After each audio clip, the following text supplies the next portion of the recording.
مدرس القرآن طلب من زوجي إنه يجي، قال له بالحرف الواحد ولدك شاطر وذكي، لكن بحصة القرآن يرفض يردد معانا، ولاحظت إنه يتثاوب كثير ويحط يده على إذنه، ما يبغى يسمع القرآن ولا يسمع أصحابه وهم يرددون. طبعا ولدي يعذبنا، ما يبغى يحفظ القرآن وينسى الآيات اللي يحفظها، مع إنه جايبين له مدرس قرآن في البيت. الغريب إني أنا دائما أشغل سورة البقرة عندي في البيت، وعادي ولدي يسمع، عمره ما صار له شيء. في يوم من الأيام قال المدرس لزوجي اعرضه على دكتور، يمكن في مشكلة بسيطة، لأن الولد ما يعرف يتكلم وأثناء الحصة يجلس تحت الطاولة، يعني حركاته حركات طفل باقي. عرضناه فعلا على مركز متخصص وقالوا يمكن توحد أو نوع من أنواع التوحد، حتى أن الدكتور شك، مع أن الدكتور ممتاز. وقتها حولني على دكتور نفسي، قال اعرضي على الدكتور النفسي هذا وخليه يكتب عنه تقرير، بعدها جيبي لي. طبعا ولدي من النوع الاجتماعي ويحب الأطفال، لكنه أصغر من سنه بمراحل. أنا إحساسي كأم يقول إن ولدي في شيء، في إنه مع أن اللي حولي كلهم إيش يقولون يمكن لأنك عزلتيه مع العاملة أول تأثر فيها، ويمكن إن فيه فعلا توحد،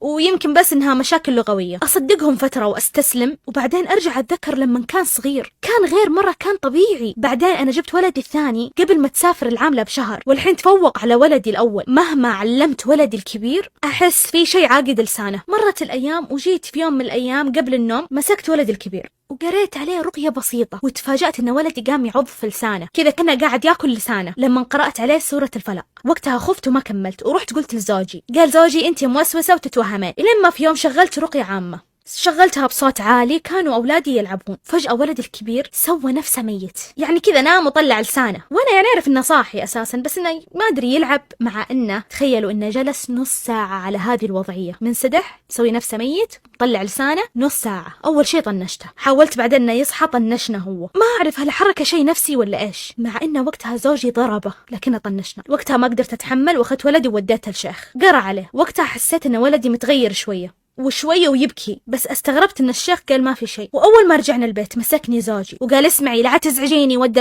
الشيخ. خلاص الولد ما في شيء، الشيخ قرأ عليه، ولدنا فيه حالة نفسية، انتهينا. بعدها بردنا كلنا وطنشنا ام الموضوع. الين ما جاء يوم من الايام قلت ليش ما اقنع ولدي يسمع الرقية، يمكن في عين، حتى لو كان في توحد او شيء القرآن كويس. وكان هالكلام في رمضان تقريبا 17 رمضان. شغلت الرقية وحطيت في إذن ولدي السماعات، كان قبل موعد نومه بساعة تقريبا. أول ما قال الشيخ بسم الله الرحمن الرحيم نام ولدي، نام ودخل في النوم بسرعة وجسمه مسترخي وهادي جدا. كنت مطفية الأنوار والسماعات في إذن ولدي ومطنشة، أنا لا شفته ولا ركزت عليه. إلين ما دخل زوجي علي وفتح النور وجلس يطالع فيني ويسألني إيش قاعدة تسوين، ليش الولد نايم على سريرنا؟ قلت ولا شيء، شغلت له الرقية ونام على طول. قام زوجي قرب من ولدنا قال تعالي شوفي رقبته.